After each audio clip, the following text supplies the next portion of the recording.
Hello students, कैसे हैं आप सब। आज हम कवर अप करने जा रहे हैं प्लस टू अकाउंट्स में specifically HP Bose, Himachal Pradesh board of school education. इनका एग्जाम बहुत ही पास है, दैट इज ऑन मंडे।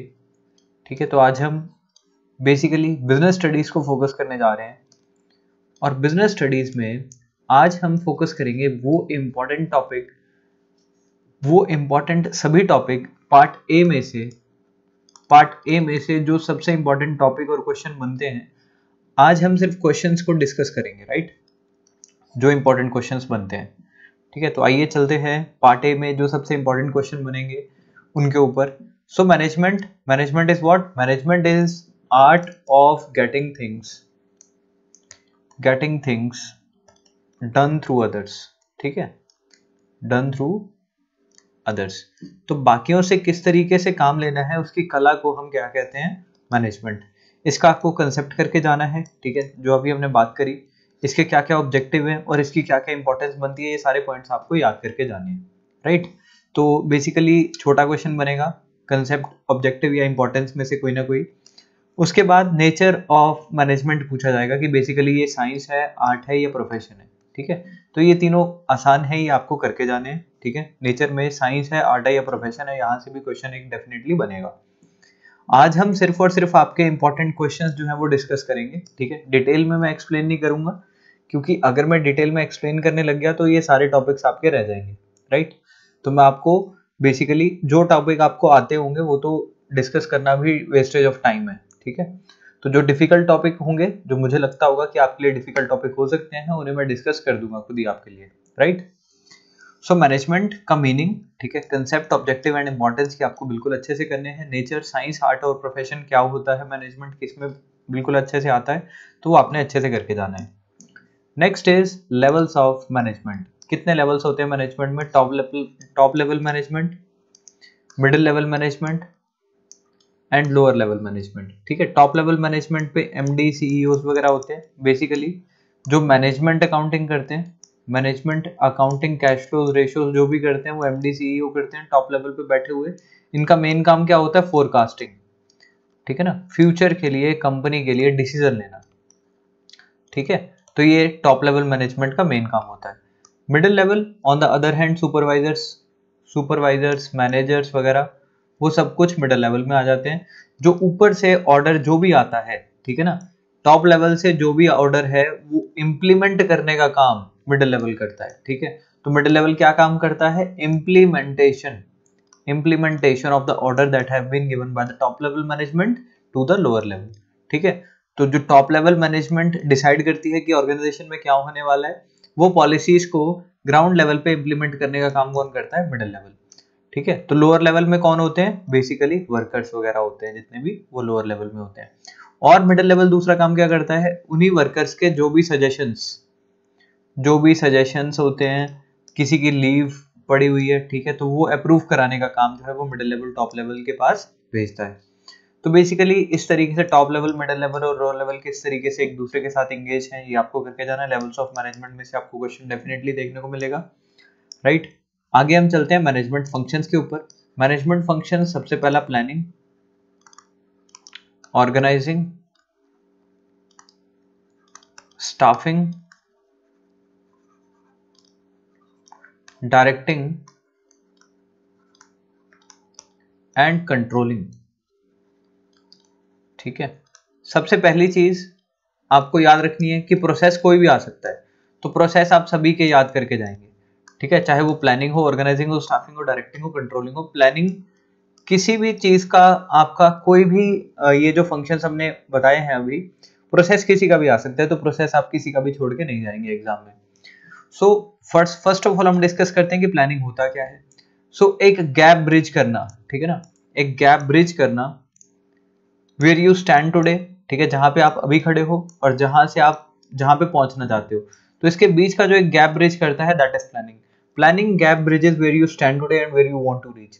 ठीक है, तो आज के बेसिस पे आप फ्यूचर में कहां पहुंचने वाले हो, कौन से टारगेट्स को अचीव करने वाले हो, वो होता है प्लानिंग। और उसके लिए ये देखना कि बेसिकली ये सारे रिसोर्सेज जो है वो पर्याप्त हैं उस चीज के लिए या नहीं। राइट। ये देखना कि वो सारे रिसोर्सेज उसके लिए पर्याप्त हैं।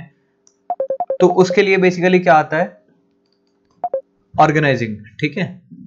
तो ऑर्गेनाइजिंग बेसिकली क्या है, ऑर्गेनाइजिंग में क्या चीज होती है, ये देखना कि जितने भी चीजें हैं जो प्लानिंग के लिए हमने प्लान करा हुआ है वो ऑर्गेनाइजिंग में हमारे पास अवेलेबल है या नहीं है, राइट।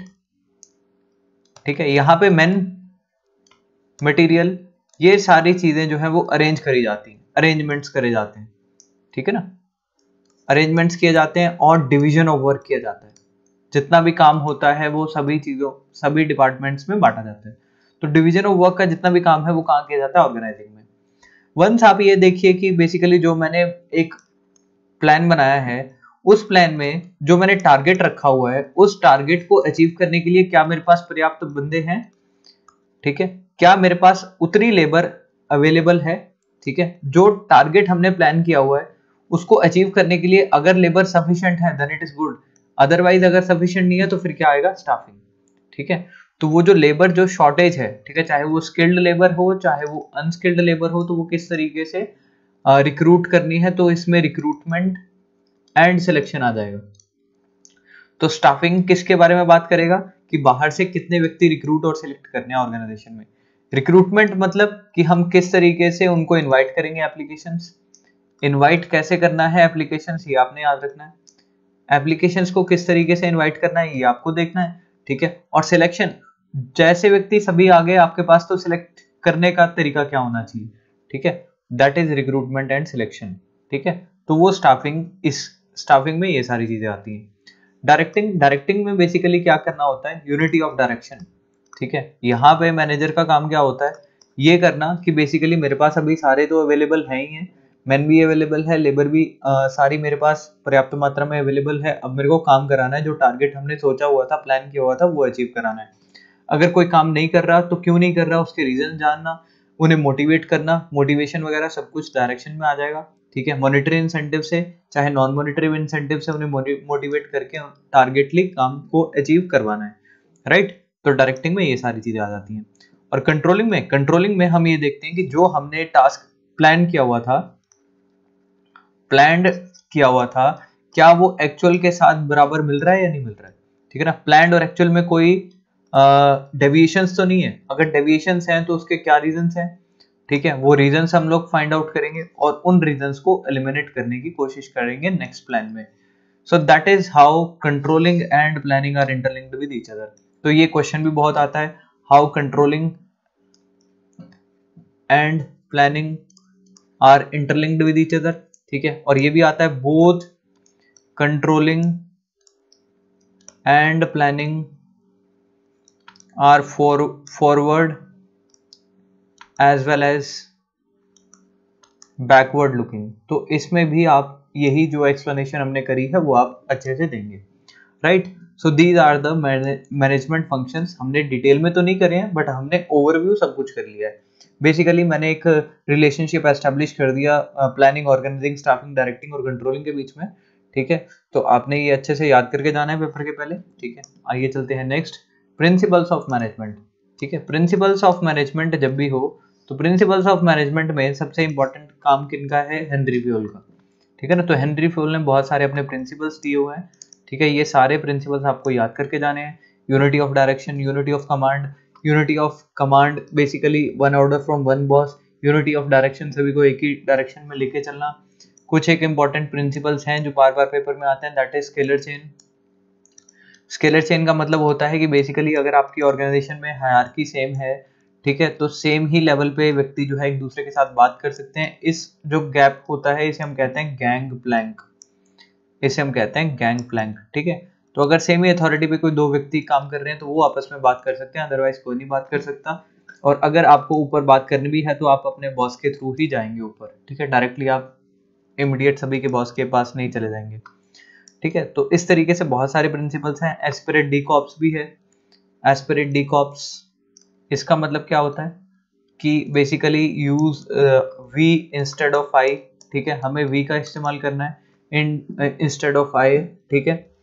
तो बहुत सारे प्रिंसिपल्स हैं हमारे पास, ये सारे आपने गो थ्रू करके जाने हैं, एग्जामिनेशन पॉइंट ऑफ व्यू से सभी इंपॉर्टेंट है। ठीक है। FW टेलर्स के भी प्रिंसिपल्स हैं, ठीक है। साइंटिफिक प्रिंसिपल्स कहते हैं इनको, science not rule of thumb, ठीक है, हार्मनी नॉट डिस्कॉर्ड। तो ये सभी प्रिंसिपल्स जो है वो आप देख के जाएंगे, ठीक है। डिटेल में हम डिस्कस नहीं करेंगे अभी, बट जो सबसे इंपॉर्टेंट चीज है FW टेलर के साथ वो है टेक्निक्स, ठीक है। तो टेक्निक्स इनकी इंपॉर्टेंट है, ये सारी आपको करके जानी है, फैटिग स्टडी वगैरह वो सारी चीजें इन्होंने जो बताई हुई हैं ये आपको करके जाना है एग्जामिनेशन से पहले, ठीक है ना। तो हेनरी फ्योल और FW टेलर के अप्रोच के बीच में क्या डिफरेंस है ये भी आपको करके जाना है, क्योंकि हो सकता है कि इस बार पेपर में ये क्वेश्चन भी बने कि हेनरी फ्योल्स और FW टेलर्स की अप्रोच में क्या डिफरेंस है, ठीक है। दोनों किस तरीके से देखते हैं ऑर्गेनाइजेशन को, तो ये भी क्वेश्चन पूछा जा सकता है, राइट। तो ये चलते हैं नेक्स्ट क्वेश्चन के। नेक्स्ट क्वेश्चन जो आपको इंपॉर्टेंट बनेगा that is business environment. Business environment basically उसकी डायमेंशन ज्यादा इंपॉर्टेंट है, ठीक है। एनवायरनमेंट बेसिकली क्या है, एनवायरनमेंट वो चीजें हैं जो बिजनेस को अंदर से इंपैक्ट या बाहर से इंपैक्ट करती हैं। बेसिकली फ्रॉम आउटसाइड किस तरीके से इंपैक्ट होता है बिजनेस, कौन सी पॉलिसीज है गवर्नमेंट की जिसकी वजह से बिजनेस को इंपैक्ट आएगा, चाहे इन्वेस्टर्स के थ्रू आए, चाहे बैंक के थ्रू आए, चाहे गवर्नमेंट के थ्रू आए। एक स्वॉट एनालिसिस करना, स्ट्रेंथ, वीकनेस, अपॉर्चुनिटीज क्या क्या है हमारी, एंड बिजनेस के थ्रेट क्या है, ठीक है ना, जो बिजनेस को नुकसान पहुंचा सकते हैं, ठीक है ना। तो थ्रेट्स, अपॉर्चुनिटीज और बिजनेस की वीकनेस और स्ट्रेंथ क्या क्या है, इसका एनालिसिस कौन करता है, बिजनेस एनवायरनमेंट, ठीक है। तो इसके कुछ एक डायमेंशन है, economic, social, technological, political and legal, ठीक है। Legal which means related to court cases वगैरह ये वो so, and political basis basically political parties, अगर आप किसी को फेवर करते हैं और वो ना रहे, दूसरी पार्टी जीत जाए। टेक्नोलॉजिकल, जिस टेक्नोलॉजी पे आप काम कर रहे हैं वो चेंज हो जाए, कुछ हो जाए। सोशल बेसिकली जहाँ पे आप काम कर रहे हैं वहाँ पे कुछ इमीडिएट कोई क्लॉज पास हो जाए, राइट। सो यहाँ से बिजनेस एनवायरनमेंट में ये वाला क्वेश्चन जो है वो डेफिनेटली बन सकता है, ठीक है ना। तो आइए चलते हैं नेक्स्ट क्वेश्चन के ऊपर, दैट इज प्लानिंग। प्लानिंग के अकॉर्डिंग जो इंपॉर्टेंट चीज है, सबसे पहली चीज तो मैंने क्या बताया कि चाहे प्लानिंग हो, ऑर्गेनाइजिंग हो, स्टाफिंग हो, डायरेक्टिंग हो, कंट्रोलिंग हो, आपको प्रोसेस तो बिल्कुल भी छोड़ के किसी का भी नहीं जाना। बट प्रोसेस से भी ज्यादा इंपॉर्टेंट अगर कोई चीज है that is limitation of planning, ठीक है ना। तो लिमिटेशन ऑफ प्लानिंग की लिमिटेशंस क्या है, एक तो एक्सपेंसिव है, ठीक है ना। दूसरा रिजिड होता है प्लान, ठीक है ना। Rigid in the sense, expensive in the sense कि इसमें कॉस्ट ज्यादा आ जाती है। रिजिड इन द सेंस कि प्लानिंग एक बार जो प्लान बन जाता है वो चेंज नहीं हो पाता, राइट। और सबसे important, planning does not guarantee success. तो जो आपका प्लानिंग है वो आपको 100% सक्सेस की गारंटी नहीं देता, ठीक है ना। तो basically these are some of the limitations of planning. Planning की लिमिटेशन जो है पेपर में अक्सर पूछी जाती है, तो लिमिटेशन ऑफ प्लानिंग के आने के चांसेस ज्यादा हैं, ये आपको अच्छे से करके जाना है। या तो लिमिटेशंस या तो टाइप्स ऑफ प्लान में से क्वेश्चन डेफिनेटली बन जाएगा। Objective, policy, programme, budget, rule, method and procedure, ये सभी आपको करके जाने हैं कि बेसिकली प्लान्स के ही टाइप्स हैं ये, ठीक है। किस टाइप की सिचुएशन में कौन सी चीज इंप्लीमेंट होके उसे हम क्या बोलते हैं, ये आपने अच्छे से करके जाना है। तो type of plans is a important thing. And next thing is organising, ठीक है। ऑर्गेनाइजिंग में हमें क्या करना होता है, टास्क को डिवाइड करना होता है, basically division of work. Organising का मतलब क्या होता है, डिवीजन ऑफ वर्क, ठीक है। तो ये इंपॉर्टेंट है, तो इसका प्रोसेस आपको करना है सबसे पहले। तो दूसरा फंक्शनल और डिविजनल स्ट्रक्चर क्या होता है, फंक्शनल फंक्शंस के बेस पे अगर हम टास्क को डिवाइड करते हैं that is functional. Divisional structure basically क्या होता है, अगर हमारे पास बहुत सारे डिफरेंट टाइप के प्रोडक्ट्स हैं, अगर हम एक ही रूफ के नीचे बना रहे हैं, मैन्युफैक्चर कर रहे हैं, तो उसको किस तरीके से डील करना है, ठीक है। तो वो सारी चीजें होती हैं। Formal and informal. इनफॉर्मल और फॉर्मल में क्या फर्क होता है, फॉर्मल स्ट्रक्चर क्या होता है, फॉर्मल जो है जिसका बेसिकली हम रिकॉर्ड रख सकते हैं, right, that is formal group, ठीक है। और जिसका रिकॉर्ड नहीं रखा जा सकता दैट इज इनफॉर्मल, ठीक है। एग्जांपल के तौर पे आपको बता दूं कि फॉर्मल स्ट्रक्चर क्या क्या होते हैं और फॉर्मल ऑर्गेनाइजेशन कैसे होती है। जैसे फॉर एग्जांपल कोई बैंक में काम कर रहा है व्यक्ति, राइट, या कोई गवर्नमेंट एम्प्लॉई है, उसका पता है हमें इनकम कितनी है और उसकी डिडक्शंस क्या क्या है, उसकी सैलरी स्टेटमेंट्स हम निकाल सकते हैं, ठीक है, क्योंकि ये क्या है, फॉर्मल स्ट्रक्चर ऑफ वर्किंग, ठीक है। ये फॉर्मल स्ट्रक्चर के अंदर काम कर रहे हैं। चाहे कोई ऑर्गेनाइजेशन में व्यक्ति ही है, उसकी सैलरी स्टेटमेंट हम निकाल के ये देख सकते हैं बेसिकली कि उसकी इनकम कितनी है, राइट। और इनफॉर्मल में दूसरी तरफ कोई व्यक्ति है, वो जैसे लेबर का काम कर रहा है, ठीक है, कैश पे काम कर रहा है, तो वो इनफॉर्मल स्ट्रक्चर आ जाता है, ठीक है। तो ये आपने अच्छे से याद करके जाना है। इसका डिफरेंस जो है इंपॉर्टेंट है आपके लिए। और अथॉरिटी का मतलब meaning power to take the decision, power to take the decisions, ठीक है, to do the things, power to take the decisions और डू द थिंग्स, ठीक है। आपको पावर ग्रांट करी जा रही है कि आप कंपनी के रिसोर्सेज यूज करें, वो है अथॉरिटी। और अथॉरिटी और responsibility, responsibility means reasons of non completion of task, कि अगर आपने टास्क ही कंप्लीट नहीं किया तो उसका रीजन क्या है, ठीक है ना। अथॉरिटी आपको अच्छे से मिली थी, रिस्पॉन्सिबिलिटी, इन दोनों के बीच में क्या होना चाहिए, प्रॉपर बैलेंस होना चाहिए। इतनी भी ज्यादा पावर ना मिल जाए कि आप अपनी हायर अथॉरिटी को ही चैलेंज करने लग जाओ, इट मीन्स कि इतनी ज्यादा पावर आपको नहीं मिलनी चाहिए, ठीक है। और अथॉरिटी के अकॉर्डिंग ही आपकी रिस्पॉन्सिबिलिटी डिसाइड होनी चाहिए, ठीक है, कि आपको इतनी पावर दी थी तो आप इतने तक के ही रिस्पॉन्सिबल होने चाहिए ऑर्गेनाइजेशन में। So that is the relationship between authority and responsibility. और कैन अथॉरिटी भी डेलीगेटेड और रिस्पॉन्सिबिलिटी भी डेलीगेटेड, ये आप अच्छे से कर लेना, ये क्वेश्चन भी पेपर में आने के चांसेस पूरे पूरे हैं। सेंट्रलाइजेशन मतलब power eight few hands, power eight few hands, ठीक है ना, विच मीन्स पावर एट, सिर्फ सारी पावर किसके पास है, सेंट्रिक पावर है, मतलब टॉप लेवल के पास है पावर सारी। On the other hand decentralisation when it comes power at every level, ठीक है ना, तो पावर एट एवरी लेवल, हर लेवल के पास पावर है, उसे हम कहते हैं डिसेंट्रलाइजेशन, राइट। तो ये दोनों चीजें भी आपकी होगी। आगे चलते हैं स्टाफिंग। स्टाफिंग बेसिकली, स्टाफिंग में सबसे पहले तो स्टाफिंग में एचआरएम पूछा जा सकता है, human resource management. Human resource management, basically human resource management आजकल कंपलसरी है, हर एक ऑर्गेनाइजेशन में होता है, जिसमें किस तरीके के व्यक्ति हायर किए जाते हैं, उनके क्या सैलरी होगा, ठीक है, और उनके जितने भी डिस्प्यूट रेड्रेसल्स जितने भी होते हैं वो कौन सा डिपार्टमेंट देखता है, एचआरएम डिपार्टमेंट देखता है, ठीक है ना। उनको रिक्रूट करने से लेके उनकी लास्ट पेमेंट तक और उनके मतलब अगर टर्मिनेशन तक जो भी दिक्कत है, जो भी उनकी प्रॉब्लम्स है, वो एचआरएम डिपार्टमेंट देखता है, राइट।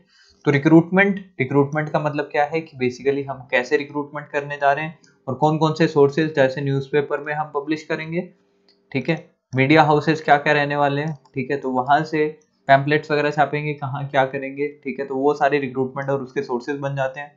उसके बाद सिलेक्शन कैसे करना है और उसका प्रोसेस क्या होने वाला है, ठीक है।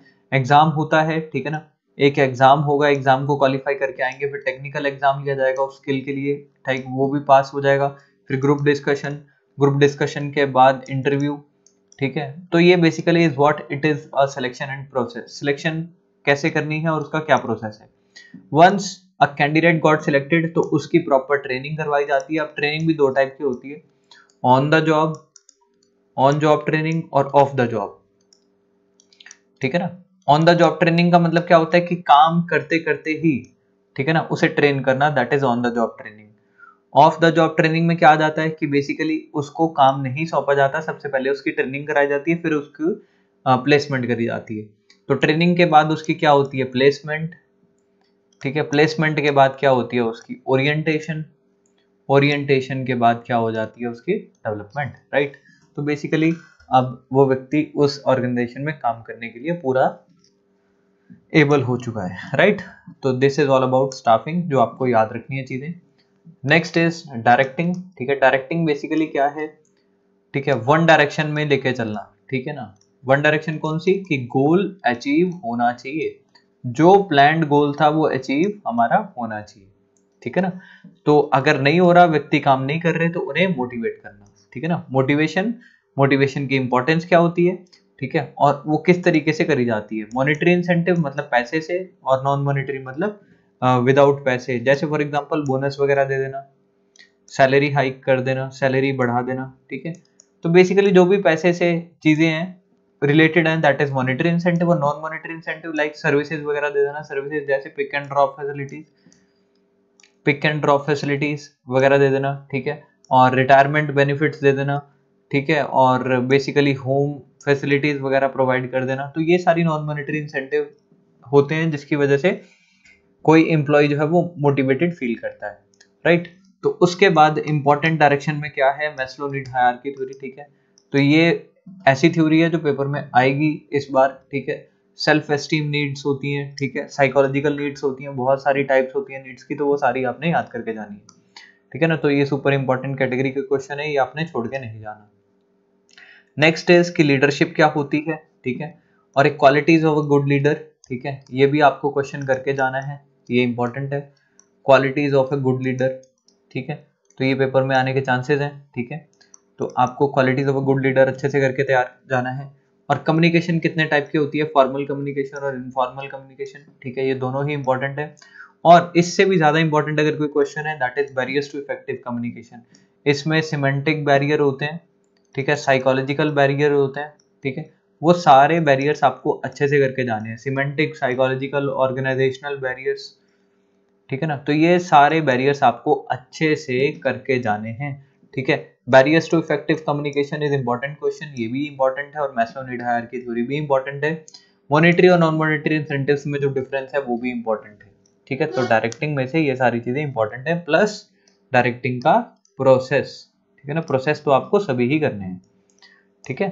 तो the next one is the controlling itself, ठीक है। तो कंट्रोलिंग इज व्हाट, कंट्रोलिंग में सबसे इंपॉर्टेंट चीज है प्रोसेस, और उसके बाद relationship between planning and controlling, ठीक है ना। तो कंट्रोलिंग है क्या, लुकिंग बैकवर्ड्स, ठीक है, पीछे देखना, लुकिंग बैकवर्ड्स, जो हमने प्लान बनाया था वो कंप्लीट हो पाया है या नहीं कंप्लीट हो पाया है, ठीक है ना। अगर वो कंप्लीट हो पाया है तो इट मींस पॉजिटिव डेविएशंस निकल के आई हैं, तो पॉजिटिव डेविएशंस को हम अगले प्लान में डायरेक्टली फॉलो अप कर लेंगे, ठीक है। But if they are negative deviations means कि अगर हमारा प्लान जो है वो कंप्लीट नहीं हो पाया किसी कारणवश, तो नेगेटिव डेविएशंस है, तो उसके रीजंस जो है वो हमने फाइंड आउट करने हैं, और वो रीजंस को नेक्स्ट प्लान में एलिमिनेट करना है। And this is what a relationship between controlling as well as planning. So this is how we can say controlling is looking backward as well as planning is looking forward, right? And controlling also can look forward, ठीक है, as well, because क्योंकि controlling previous year controlling के basis पे ही next year का plan जो है वो बनाया जाता है, ठीक है। तो ये सारे इंपॉर्टेंट क्वेश्चंस थे आपके जो पार्ट ए के थे, ठीक है। कुछ क्वेश्चंस मैंने जो है आपके साथ डिस्कस कर दिए, बट सभी क्वेश्चंस मैंने आपके साथ डिस्कस नहीं करे हैं। वो सभी क्वेश्चंस जो मैंने आपको अभी इंपॉर्टेंट कैटेगरी के क्वेश्चंस बताए हैं, ये आपने करके जाने हैं, these are must do topics, ठीक है। सो ये सभी टॉपिक्स आपको अच्छे से करके जाने हैं, ठीक है, और बिल्कुल अच्छे से पेपर आप तभी कर पाएंगे अगर ये सारे टॉपिक्स आपको क्लियर होंगे, ठीक है। तो ये सभी क्वेश्चंस आपने पहले अटेम्प्ट करने हैं, ठीक है, और ट्राई करना कि किताब में जैसे बहुत सारे टॉपिक्स हैं, numerous type of topics are there in part A, ठीक है, बट आपने सबसे पहले इन्हीं टॉपिक्स को फोकस करना है, ठीक है। So God bless you all, see you in the next video with part B, right.